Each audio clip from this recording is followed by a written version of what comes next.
ಉಡುಪಿಯ ಮಹಾಪರ್ವವೆಂದೇ ಪರಿಗಣಿತವಾಗಿರುವ 2 ವರ್ಷಗಳಿಗೊಮ್ಮೆ ನಡೆಯುವ ಪರ್ಯಾಯ ಉತ್ಸವಕ್ಕೆ ಕ್ಷಣಗಣನೆ ಆರಂಭ ಆಗಿದೆ. ಇಂದು ಮಧ್ಯರಾತ್ರಿ ಬಳಿಕ ಪರ್ಯಾಯೋತ್ಸವ ನಡೆಯುತ್ತೆ. ನಾಳೆ ಬೆಳಿಗ್ಗೆ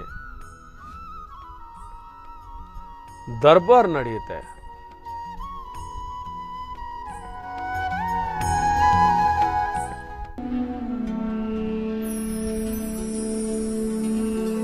ಮಹೋತ್ಸವಕ್ಕೆ ಕ್ಷಣಗಣನೆ ಆರಂಭ ಆಗಿದೆ. ಈಗಾಗಲೇ ಎಲ್ಲ ಸಿದ್ಧತೆಗಳು ಪೂರ್ಣಗೊಂಡಿದ್ದು ಪರ್ಯಾಯ ಮಹೋತ್ಸವದ ರೀತಿಯಲ್ಲಿ ಆಚರಿಸಲು ನಿರ್ಧರಿಸಲಾಗಿದೆ.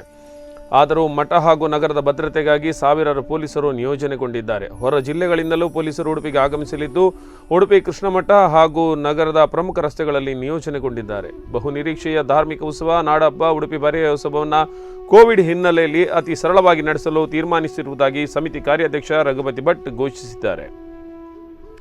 ಸಮಿತಿ ಗೌರವಾಧ್ಯಕ್ಷ ಕೆ ನಾರಾಯಣ ಉಪಾಧ್ಯಾಯ ಹಾಗೂ ಶಾಸಕರ ಉಪಸ್ಥಿತಿಯಲ್ಲಿದ್ದ ಶ್ರೀ ಕೃಷ್ಣಾಪುರ ಪರ್ಯಾಯೋತ್ಸವ ಸಮಿತಿ ಪ್ರಮುಖರ ಸಭೆಯಲ್ಲಿ ಮಹತ್ವದ ತೀರ್ಮಾನ ಕೈಗೊಳ್ಳಲಾಗಿದೆ. ಕೋವಿಡ್ ಪರಿಸ್ಥಿತಿ ಉಲ್ಬಣಿಸುತ್ತಿರುವ ಹಿನ್ನೆಲೆಯಲ್ಲಿ ಸರ್ಕಾರ ಮುನ್ನೆಚ್ಚರಿಕಾ ಕ್ರಮ ಕೈಗೊಳ್ಳುತ್ತಿರುವ ಹಿನ್ನೆಲೆಯಲ್ಲಿ ಅದಕ್ಕೆ ಪೂರ್ಣವಾಗಿ ಸಹಕರಿಸಬೇಕೆನ್ನುವ ಭಾವಿ ಪರ್ಯಾಯ ಕೃಷ್ಣಾಪುರ ಶ್ರೀಪಾದರ ಆಶಯದಂತೆ ಜನವರಿ 17 ರಾತ್ರಿ ನಡೆಯುವ ಮತ್ತು 18 ನಸುಕಿನ ವೇಳೆ ನಡೆಯುವ ಬಹುನಿರೀಕ್ಷೆಯ ಪರ್ಯಾಯೋತ್ಸವ ಮೆರವಣಿಗೆ ಮತ್ತು ನಂತರ ರಾಜಾಂಗಣ ನಡೆಯುವ ಪರ್ಯಾಯ ದರ್ಬಾರ್ ಸಭೆಯನ್ನು ತೀರಾ ಸಾಂಪ್ರದಾಯಿಕತೆಗೆ ಆದ್ಯತೆ ನೀಡಿ ಸರಳವಾಗಿ ನಡೆಸಲು ನಿರ್ಧರಿಸಲಾಗಿದೆ. ಪರ್ಯಾಯ ಮಹೋತ್ಸವದ ಹಿನ್ನೆಲೆಯಲ್ಲಿ ವಿವಿಧ ಸಂಘ ಸಂಸ್ಥೆಗಳಿಂದ ಧಾರ್ಮಿಕ ಕೇಂದ್ರಗಳಿಂದ ಮಠಕ್ಕೆ ಹಸಿರು ಹೊರೆಕಾಣಿಕೆ ಸಮರ್ಪಣೆ ಮುಂದುವರಿದಿದೆ.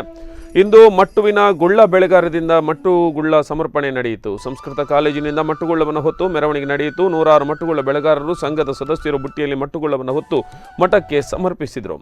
ಈ ಬಾರಿ ಸರಳ ಪರ್ಯಾಯೋತ್ಸವ ನಡೆಯುವುದರಿಂದ ಮುಂಜಾನೆ ನಡೆಯುವಂತಹ ದರ್ಬಾರ್ ಸಭೆಗೂ ಕೂಡ ಸೀಮಿತರಿಗೆ ಅವಕಾಶವನ್ನು ನೀಡಲಾಗಿದೆ.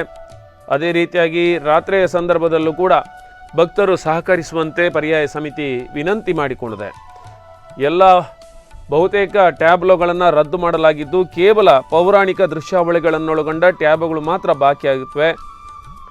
ಈ ಟ್ಯಾಬ್ಲೋಗಳು ಮಾತ್ರ ಮೆರವಣಿಗೆಯಲ್ಲಿ ಭಾಗಿಯಾಗಿದ್ದು ಪರ್ಯಾಯ ದರ್ಬಾರ್ನಲ್ಲೂ ಸೀಮಿತ ಸಂಖ್ಯೆಯ ಆಸನದ ವ್ಯವಸ್ಥೆಯನ್ನು ಮಾಡಲಾಗಿದೆ. 2 ಕೋವಿಡ್ ಲಸಿಕೆಗಳನ್ನು ಪಡೆದವರಿಗೆ ಮಾತ್ರ ಭಾಗವಹಿಸಲು ಅವಕಾಶ ನೀಡಲಾಗ್ತಾ ಇದೆ.